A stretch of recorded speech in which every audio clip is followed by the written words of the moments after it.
मार्च 2021 को सद्भावना कप का आयोजन हुआ है, जिसमें मैं सभी खिलाड़ियों का जिस समय से यह कप के लिए सभी खिलाड़ी अपने अपने प्रयत्न में लगे थे और सेमीफाइनल में जो हमारे टीम आए हैं उन दो टीमों का मैं विशेष स्वागत करता हूं। मैं स्वागत उनका भी करता हूं जिन्होंने पीछे से चलकर सेमीफाइनल तक आए हैं, और मैं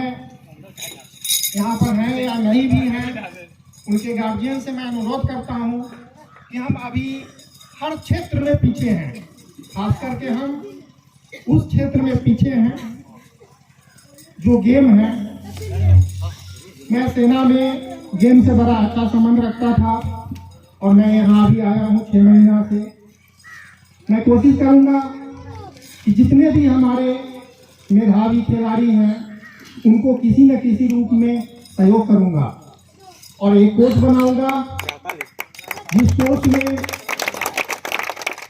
अच्छे मेधावी खिलाड़ी के लिए सहयोग करूँगा, और उनके गार्जियन से मैं अनुरोध करूँगा कि अपने घर के कार्य के समय लेते हुए इन बच्चों को थोड़ा समय जरूर दें, क्योंकि एक ऐसा मार्ग है जिससे डायरेक्ट आदमी ऊपर तक जा सकता है और अच्छे से अच्छे पद की पदवी प्राप्त हो सकती है। मैंने सेना में गया, मैं सभी मेधावी खिलाड़ियों को अभिभावक करता हूँ कि इतने रूप में मार्गदर्शक के लिए हमारे भावी मुखिया प्रकाशी अंगद जी आप लोगों के साथ हमेशा तैनात रहेंगे। जय हिंद, जय भारत। अनुरोध करता हूँ कि कमेंट्री बॉक्स के पास आए और कुछ